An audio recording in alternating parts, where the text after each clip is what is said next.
wants to bring out the Pharah. I'm excited, man. I'm excited. Alright, so a long time ago, I did a talk about how to like counter Pharah. Well, not a long time ago, it's like early this week. So let's sort of see this in action. And if you guys want to understand how to counter Pharah, you can go check out that video. It's like I talk about it generally a little bit too, but I mainly am talking about ball comp. So if you also notice here, it feels like these guys are like ready for it because they're running Kree as well, and they're constantly running the Bab Zen. They might be expecting a brawl, but they have a Kree, which makes me think like they're sort of ready for a Pharah. There's not that many like Saudi teams, and people sort of have an idea of like who people play what. That was a great boop, and he has no grasp. Shield's low. He's anti. He gets forced to lamp. He probably lives. Admiral drops to help him. He backs up. Notice like when this happens, like I'm just gonna point out what Hadi does. So they're holding lane space while Tracer. They get forced out. Now he slams this. He goes immediately, then goes for Tracer, but the Ana D.Va's there, so he gets forced out. So he's playing the lane war, right? He looked to try and punish lane war, didn't really get the value. The enemy Ana rotated, and I think he went a little too early because he should have realized the Ana was gonna rotate there, but that's okay. And Sigma is pressured out. Oh, Yinz doesn't have the Mercy Pocket. Quartz almost gets the pick. Sigma is trying to live. They're just playing high ground. Sigma retakes the high ground. That's really, really, really important for map control. There's an... wait, what? Someone explain me how the hell Majid got there. Wait, oh, maybe he just walked down. 1 minute. I'm really curious about something. Much better. Oh, he just walked in. Okay. Okay. That makes a little bit more sense. I was like really confused. I thought he went all the way around or something. Okay. So yeah, then they go high ground. They take that. Oh my god. The backline trade is real. So Babzen's still living, but like a one split, and then Falcons see that they're splits. They punish that. But then right over here, they get them low, and then Hadi sort of was like, you know what, I'm going to hit that, and he hits them, and they were low. One gets a really big 5 orb, and Majid's discorded, so he gets 2 kills there. And then Admiral has forced to lamp himself. They're all so low. Tracer lives. So in the end, again, if you notice, they weren't really pressuring the Pharah that much. They were constantly pressuring the backline and playing to sort of kill the backline. Like, granted, yes, like, I mean, like, they weren't, like, hard tunneling on the Pharah, but, like, they were soft pressuring her. And that's sort of, like, how you want to approach it. And look for, like, mistakes, too. Because if you just hard pressure the Pharah, then, like, everyone else on the enemy team is going to get value. Okay, Pharah just sort of looking for some poke. They're trying to build Nano, I bet, right now, because that's, like, a really good retake option. Quartz gets the orb. Notice how they're, like, slowly taking space. Like, set up on a high ground. You know, Tracer goes over here. Oh, Kassar's in here. I don't think Kassar was in the last map. I don't think so. But yeah, Fuki was. But yeah, so then Kassar goes over here. Majid's over here, and then you sort of see them like be a bit more aggressive and push more forward. Okay. D.Va gets slept. Zen's in a really interesting position. Really greedy because one could definitely get punished there. And then they swap the D.Va because that's just a good swap, especially playing into Pharah and Ball. You can stall point better. You can stop deny Pharah. So you're just stalling point, trying to take not a lot of damage. To good mines, just for space control, relieves pressure off the D.Va. D.Va's able to live. Adi kills the Ball. Ball was low. Again, not a lot of pressure focusing on the Pharah, focusing on lane war and map control or backline. And it, like again, if you sort of like watched it, it was like play to kill tanks or play to kill backline, and you're sort of like seeing that happening. Okay. Oh, this is where stuff's gonna get interesting. So they have Nano Pharah, right? So then how are they gonna counter this? They do have Trance, but they on a split. They lamp because you can obviously use lamp. The Nano's gone. Enemy team took a lot of space. One thing I'm noticing, by the way, is like Falcons isn't really abusing the enemy team is split. Like in a lot of situations, one is just by himself that he should get punished, but he's not really getting punished. And then here you sort of see like a soft engage on Majid. He dies. Kassar peels. I think they maybe lose here. Yinza also gets Admiral. Oh, maybe they trade? Because Hadi got the Ana. Donna gets rezzed. Quartz kills the Pharah. Stops the ult, I believe. Flushes gets quartz. Wow, this is like a crazy fight. This fight's nuts. It's like also really interesting because like again, you do want to be somewhat split, right? So like especially into like a nfReach, because like if you're all stacked, that's just inherently gonna go bad. You want somewhat angles, but to be in each other's LOS so you can help peel. So you sort of see the ball tracer immediately going for the backline when the nfReach happens, or was gonna happen. Bap split. Bap sort of dies to it. Okay, and then High Noon kills Loshish. That's where. Okay, so those trades happened. Okay. It's fine then. Okay. You get the Ana. Those guys are together. Trance to live. That makes sense. Diva's full HP. They res. Oh, he catches a fair out. That was a really nice rotation. And then he dies because he's low. I would say that 0-1's Diva didn't necessarily need to be forcing point that much and probably could have been peeling his backline longer.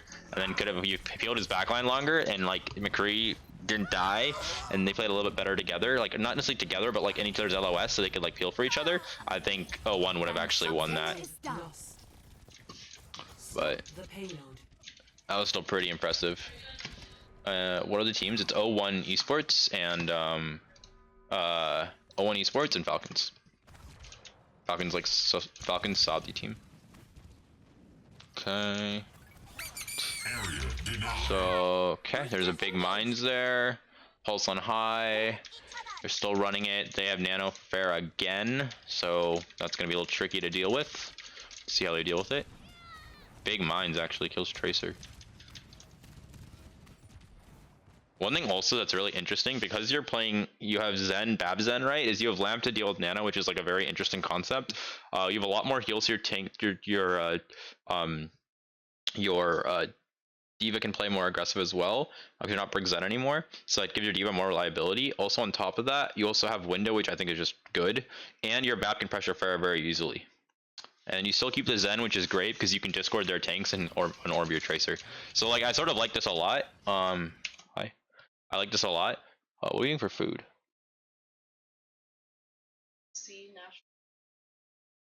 No, but that sounds really good. That sounds really good. So there's an nanoFARA again. One's a little far forward. There's a lamp to try and live it. Does Diva not have DM here? I'm actually really curious. Or does he just trust the lamp?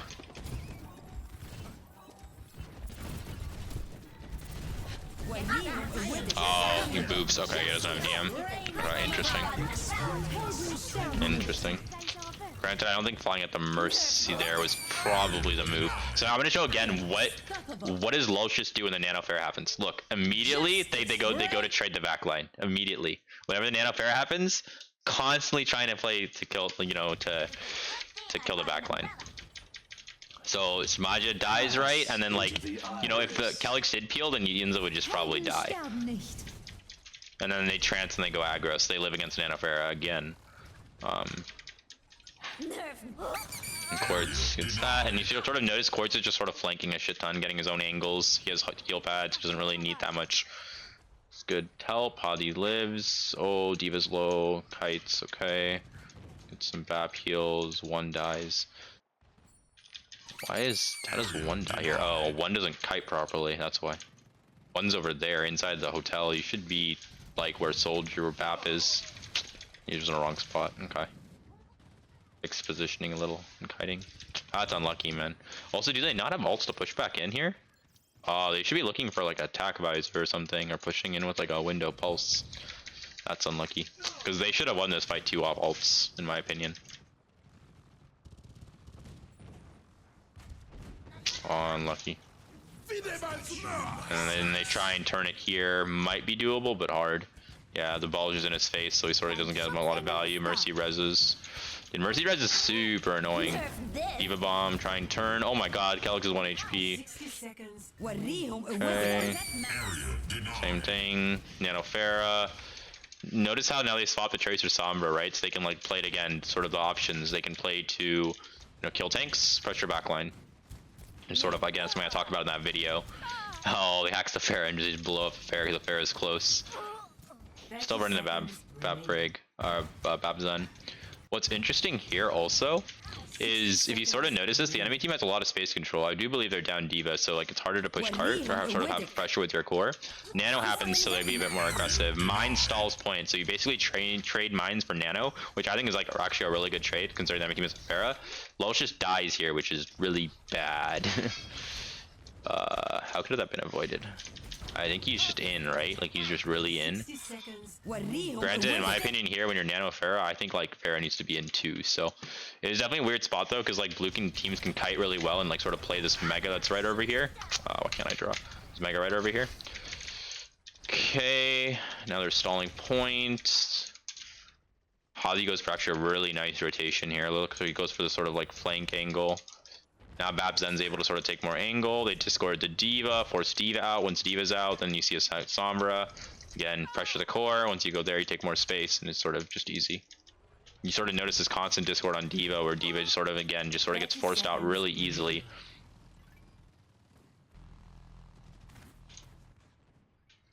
And that's really important to understand.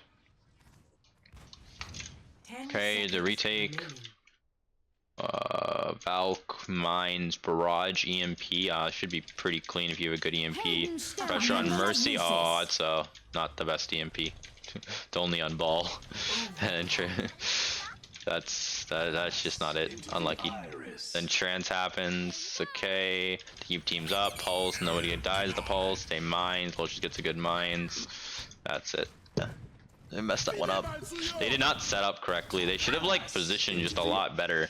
Like they should have positioned to either go like really aggressive, like somewhere over here as a kill box, and like put their supports over here so they could just peek, and then ball come behind, and maybe like you know Tracer sort of come from here, and then your Sombra will get orb because your Babzen's over here, and like your D.Va can sort of like play this play over here and then fly in, and only engage, so it gives the illusion that like you know you're playing further back.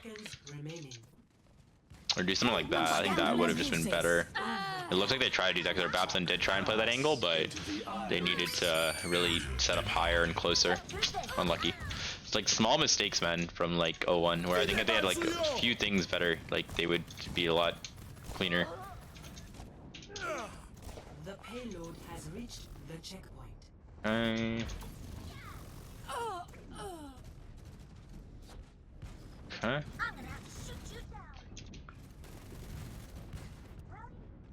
D.Va pressuring ball out. Mines happens. They pressure the ball, kill the ball. They go forward. They have Mercy now. Mercy Ashe. Interesting. There is a lot of distance here, so Mercy Ashe makes a lot of sense. It's like really awkward for Pharah in my opinion. They walk more forward, discord out, sort of just constant pressure. Also, Dynamite's just huge. Dude, why is Quartz all the way up there? He just needs to hold over here. He just, oh, he goes over here. Oh, that makes a little bit more sense. Okay, that makes a little bit more sense. I still think he could have played over here. And like the rest of the team can walk up more and he can sort of be the fallback. So if they do push out, then they walk into an Ashe's LOS with Mercy damage boost, which is good. Okay, he's just rolling through and one is just fragging. Nice. Okay. Makes sense. Makes sense. Pretty clean, I'd say. I think, I don't think necessarily like Falcons did bad there. I think the biggest thing is they're like missing opportunities to, you know, get value. I think the other thing too is like they're depending so much on Nano Pharah to get value when they should be looking, and like the enemy team's clearly ready with like Lamp or something else, you know, to counter that Nano Pharah. So Lulch and Kassar should really be looking to hit the enemy backline first to try and force Lamp or force other resources so that the Nano Pharah, when it actually goes in the later, will get value. That's like the adaptation that they should be making, because right now Nano Pharah is like not getting much value, and Nano Pharah for retake is quite important. So because that's not happening, that's not good. Okay.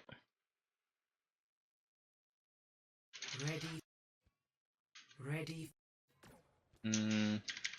Defend objective A. It shouldn't necessarily be second tempo, right? It can definitely be the start if like the enemy team like isn't like countering it correctly. If the enemy team is already countering it, right? Then like you need to have some other way of like figuring out how they're countering it, and can you force that first? Which in this case is like Lamp and sort of positioning. Because the enemy team's already playing split. Why do you need a Nano Pharah? Just use regular Pharah pressure and then target a person and go on the first, because they're already split. It's like the same concept as, oh, we're gonna EMP aggressively, but the enemy team is really split really far away and the Lucio's hiding. Do you need EMP there? No, just run forward and push forward and like, you know, kill somebody. Hack somebody, hack a diva, kill the diva, the Lucio comes out and beats an EMP, you just counter the EMP. Right? It's like the same concept. Like if the enemy team is ready for something, don't do it. Let's Echo now. Briggs in. Okay. And then they're playing Mercy Ana. Alright. Slam.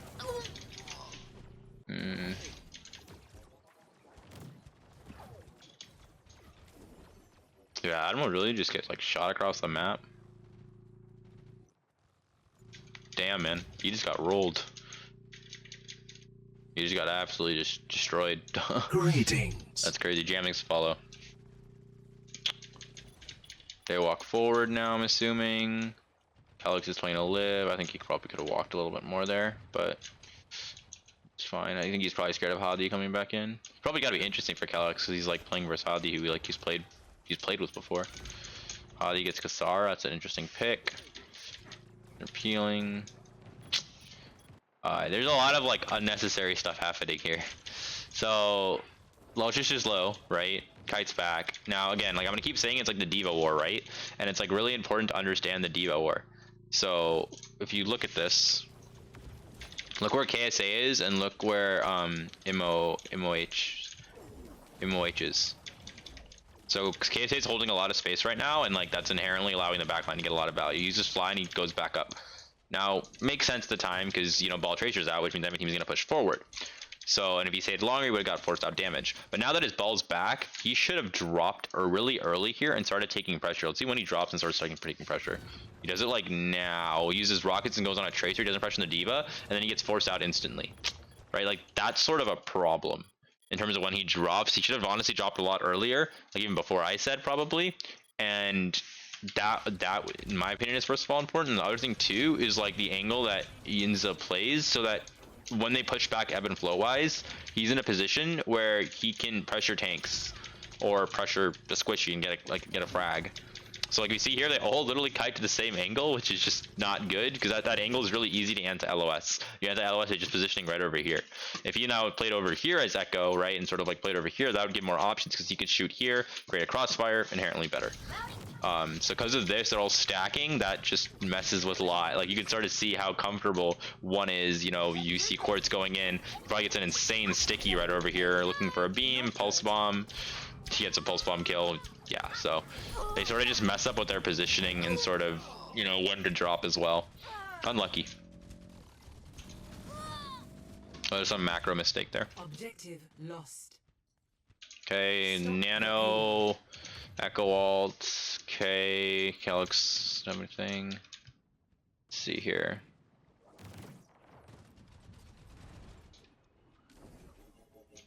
Okay, they go high ground. Pressuring ball. Okay. Ball goes in for a slam. Tracer was already in. That means ball Tracer can't hit together. Lultrich uses E really early. Tracer gets a kill on one, which is huge. One gets rezzed.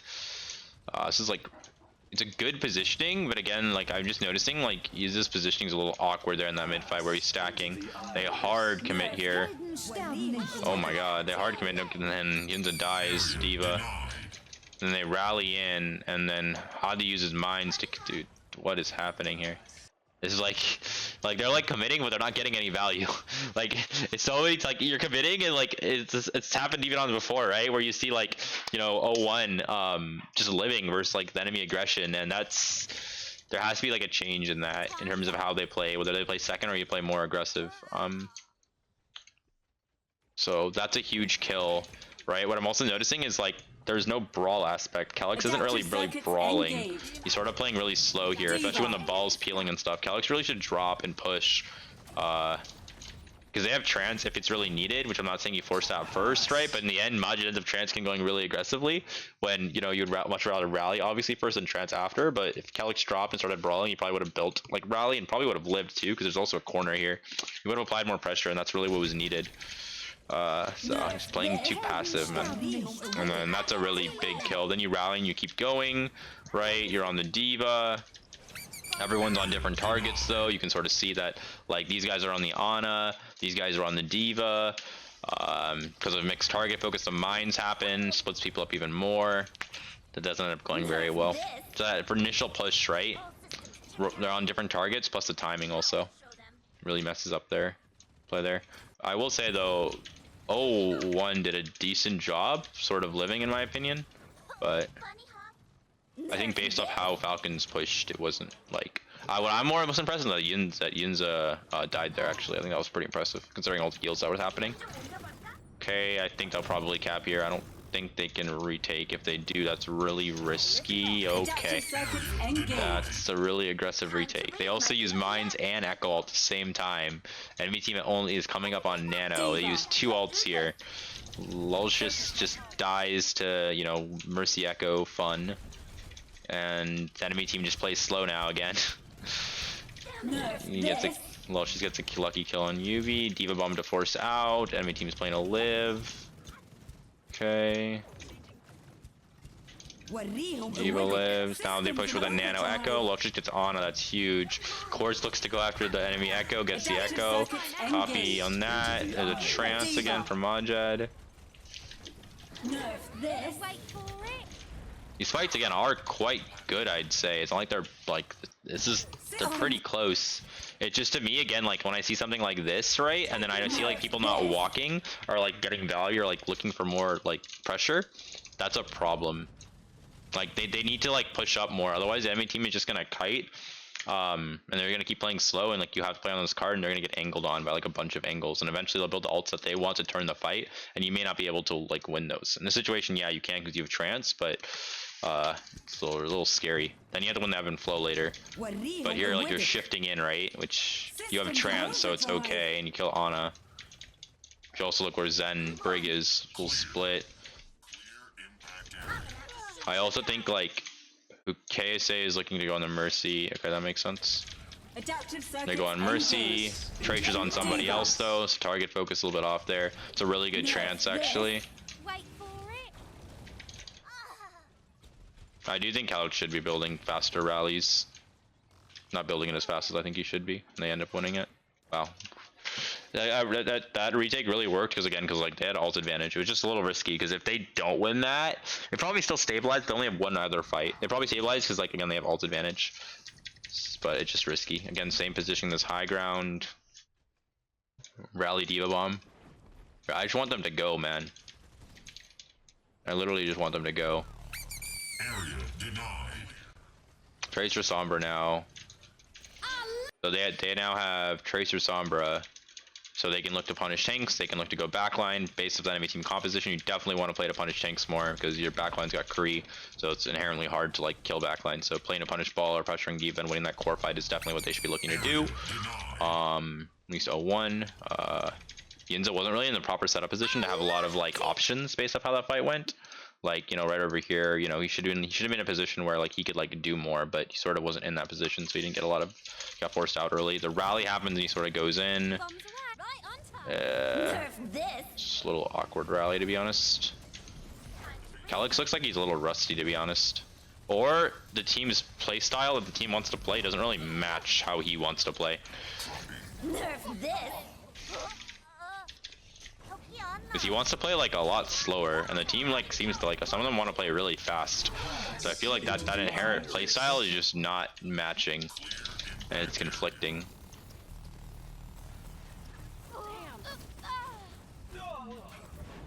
One gets kills. Okay. Now it's basically last fight territory. If they force that fight to be longer, and even if they lost, building EMP going into this next fight would have been nice, but enemy team has double support ultimate, so that's probably just GG. Like, just straight off of it, just off of that. That trance because of that. Okay, I think they Brig Zen could have positioned better, so they didn't have to trance. Like, they could have played where the Kree was, and then, okay. I didn't peel. So, yeah. definitely some macro stuff. I think the biggest takeaways from this is sort of understanding, you know, your diva, like sort of your understanding your positioning aspects, when to like hold more space, understanding the pressure of the diva, you know, pressuring Mercy, noticing when people are split and punishing that. And sort of as well as sort of understanding alts as well. Like if you're going for retakes, does it really make sense alt wise? And understanding tempo. Those are like the biggest takeaways I think I would take from that map. Interesting. They're playing double sniper, bringing out the mechanics, taking out the mechanics duel. Few views on Bastion. Okay, they're playing. Oh, dude, Kassar is also. I don't know if you don't know who Kassar is a really, really good mechanical player. He's nuts. He's really strong. I coached him a little bit. I think on Team Saudi Arabia, he's a very good player. I mean, honestly, like almost everyone on both teams, I think, are quite good. But yeah, so it's a big pick. The problem with this composition is it's greedy, because if the enemy team goes Tracer, which they are, like, you inherently just get a lot of value on Tracer. You force so many people to turn. It's very hard to like lane control. Kassar gets another pick. Adi dies. Fuki gets a pick. Just getting picks after picks. Okay.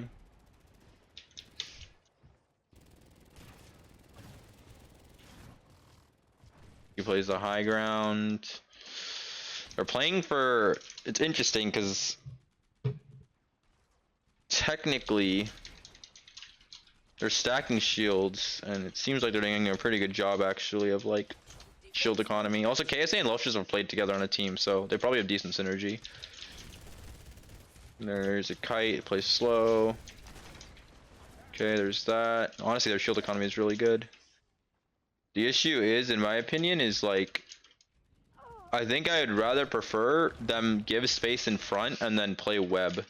Even though, yes, they have a Tracer, I think if you put your Sigma plus Hanzo up here and control this, even if they have a Tracer, I think, and then you keep your BAP, your Zen, BAP, Orisa here, I think you can try and do this, or I think you play really slow and you actually play around here, and then you bait the enemy team in, and then you try and win that way. That way, if they have these two angles, it's not as strong.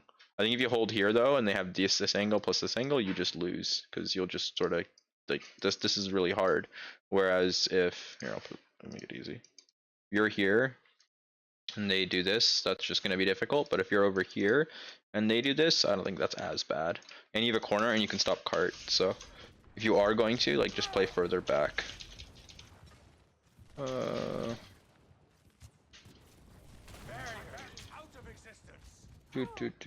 Quartz gets a pick. That's just a good pick.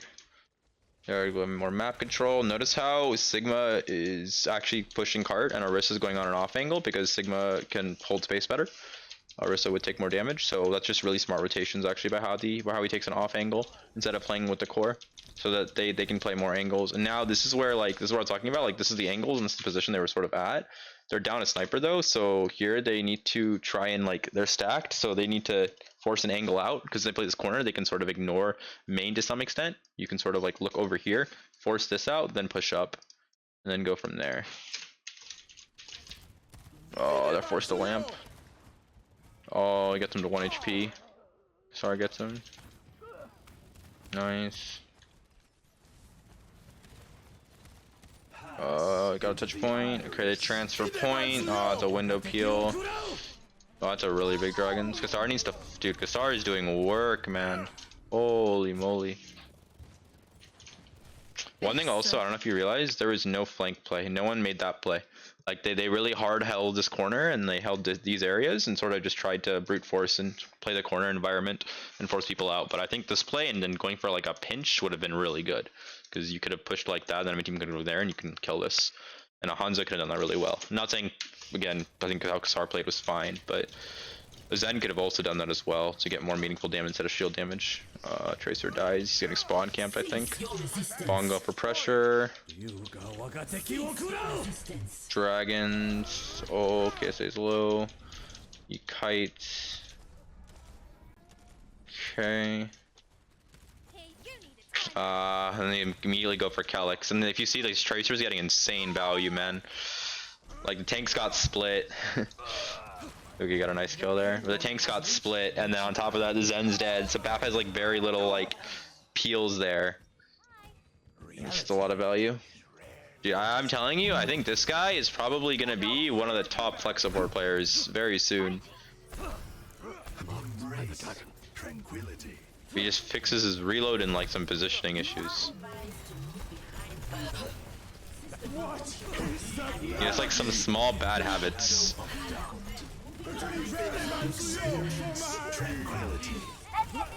But his general gameplay is actually quite good.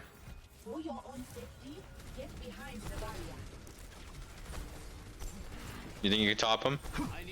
Like these 3 forearms are just awful, man. Like they're so bad. Like you literally don't get any value out of them.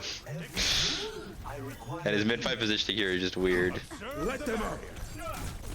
And he doesn't look around enough, so he doesn't get like actual like awareness on where Tracer is. And like he's playing Bab Zen, so you know he needs to have a little bit more awareness.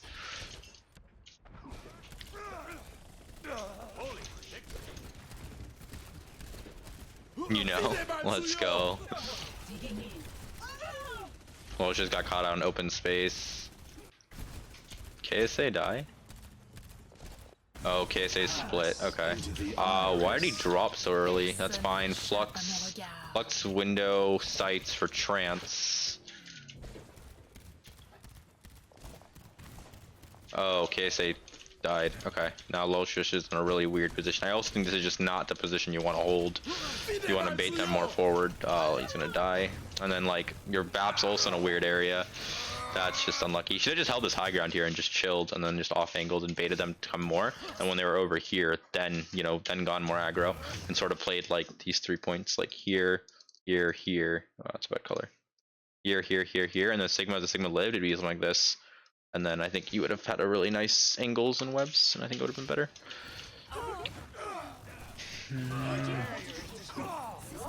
Okay, trance, pulse. This is interesting too, actually. But I think this whole time, I'm pretty sure Zen, yeah. One and Admiral Raptor aren't as really pressured as much as they, I will say also Admiral's like really aggressive. He's just in there, man. He's just fragging. Okay. Hey, Fear. You should go back and watch this, because I talk a lot about off tank stuff. Bongo is okay, it's fine. Sar gets a pick. Buki looks for grapple pick. Both teams use windows, try and take space. Flux and walk, tries to get a widow headshot. Okay, they get value. Okay, KSA's in. Okay. Makes sense. It's just like alt trading, like sort of using stuff to use space. Quartz Dragons there, maybe swapping. Comet, thanks for follow. Yeah, he is swapping. They're going double sniper. Okay. It's harder for Tracer to inherently get value here. The enemy team is playing more to spawn camp. Bongo to push out. Flux now. They stack 2 ultimates. That's probably just a free win. I think spawn camping there is a little dangerous because the enemy team has ult advantage. Spawn camping doesn't inherently make sense. They should have played slow and forced a longer fight where they can build ultimates, especially because it's a really long map. You can force a really long fight because like how chokes are really far away from each other, and there's a lot of open like long distance for snipers. You just give shields to your snipers, give value to them, and then sort of force a long fight and then build your own ultimates. And the enemy team inherently has to use ultimates to take space, so you just live those, which is fairly easy, I'd say. Oh, Majid's 1. Okay, Fuki's getting shield, tries to get a pick. Just for grapple. Okay. Dragons forces trance. They walk forward now. They're pushing. Into the iris. Holy moly, what a pick, man. That's an insane pick. This pick right over here is nuts. Into the iris. Because right over here, like, these guys kite into, again, like, sort of a weird spot. Majid then is in a weird position, so he's forced to trans them. And then, literally, Yubi just comes and kills the BAP. That's huge. Then Quartz gets a kick on Orisa. They just won. Damn, dude. Holy shit. Well, this is insane. This last fight's actually nuts. Because, technically, right? like Falcons blue team should be okay here. I sort of like Lucius is playing more aggressively, right? Then they trance and then they play second. And now because of this window, which is interesting, they kite over here. I don't think they could have made it here, so they're forced to play here. Granted, I think they should have backed up, played over here now, but then these guys are just split. So it's just interesting sort of like how they got split, and then how as soon as that happens, this guy just pops out of here and just gets value. And Fuki's like focused there, which isn't wrong. It's just interesting sort of what happens with the tanks. And then the Widow goes for a play.